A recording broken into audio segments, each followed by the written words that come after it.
All right, so we're back, and just want to finish up talking about the syllabus for RSM 396. And we were looking mainly now at course assignments and making sure that you understand what all you have to get accomplished throughout our 4 weeks together.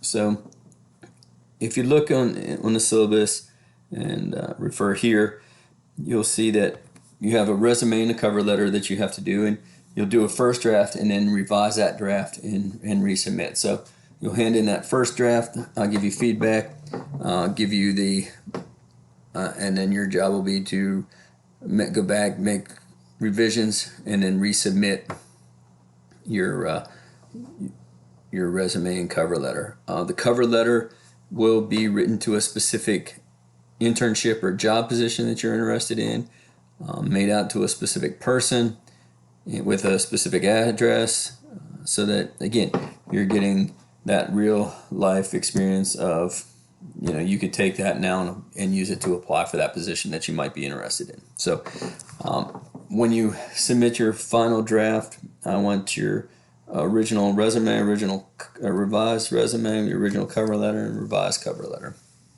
I'll also ask for information about what job you're applying for, so I can go back and review and make sure that it's written specifically towards that position. Okay. So that's worth, if you go up here, 150.75 for each version. The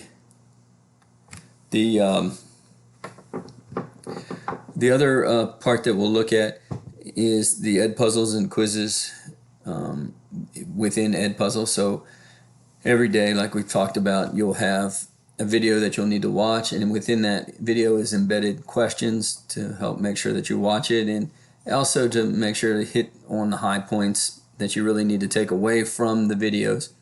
And so you'll have about 150 points there.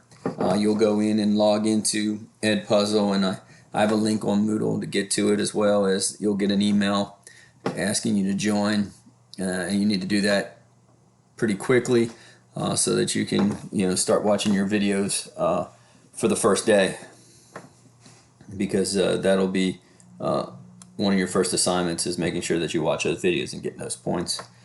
Grad applications mentioned this, that you need to go into WebAdvisor and apply for graduation. If you're looking at graduating in December, you're already kind of late for the application, so you want to make sure that you get on that pretty quickly and apply for graduation, and that's one of the first assignments in here.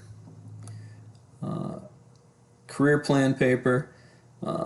Again, the paper is important to kind of give you direction as far as where you want to go and help provide you an approach to get there. So I'll have you do this career plan paper, submit it, and then I'll go back and take a look at it, give you some feedback.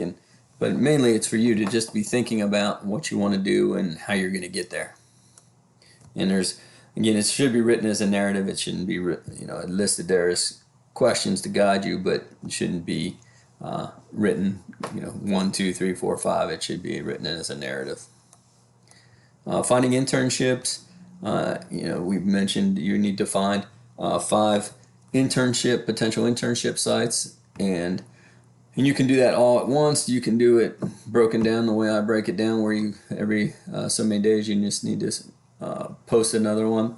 The idea is that, like I said, you're sharing the ones that you find with your classmates. So by the end, with 12 of you, you're coming away with basically 60 different internship opportunities. Okay, but the one thing is, you can't copy one that's already been posted. It all should be new.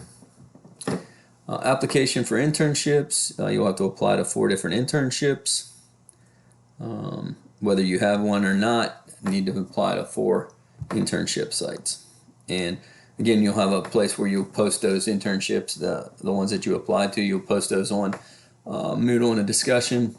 And again, you're taking either screenshots of documentation that you applied. Most places now will send you an email back saying thank you for your application, and you just screenshot that, upload it to the Moodle discussion, and then I have documentation that you did it. Okay. Exit interviews. Each one of you will do an exit interview with me and probably one other faculty member, and we'll go through some standard interview questions and give you feedback as far as how you did. We'll talk about interviewing, and then you get to actually do it.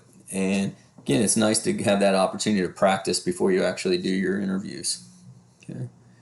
And again, that's an important part. We do use that for assessment of our program, so we do require that you do that. EPortfolio, building on the portfolio that you started in 242. Now you're getting ready to get done, and you should have artifacts in there and created and build upon your ePortfolio that you started early on. And so this is one last opportunity for us to take a look at it and give you additional feedback on it. The exit exam, cover all the major courses that you had through our program, all those that are required, and ask you a couple questions from each one of them. Basic questions just to see how well you comprehend the information. Again, it's used for our assessment, but it's also important for you to see how you're doing and how you did taking in all the information. Internship goals and objectives. One of your first assignments in your internship is to create goals and objectives that you and your site supervisor will talk about. He or she will sign off on, and now's an opportunity to give you a practice round to let you create those goals and objectives. And remember, objectives contain those ABCDs, and we'll talk about that. But make sure you write those in a manner that can be measurable. And lastly, there's going to be a final exam. The final exam will again cover just the information from your internship manual about the internship. So it won't be throughout the whole class. It'll just be that information about the internship. But want to make sure that you have that information before you go out and start your internship in the fall. Because it's kind of like I always say, herding cats when you're doing the internship. Everybody's out at different locations doing different things, and so we try to keep everybody at least with the same knowledge base before they go out and chaos and mayhem breaks out. So that's what you're going to be graded on throughout the next 4 weeks. And again, everything kind of based upon you and developing you and helping you become good young professionals as you get ready to start that internship and progress after that. So if you do have any questions, make sure to email me or give me a call and we'll talk through them. All right. Look forward to having you in class.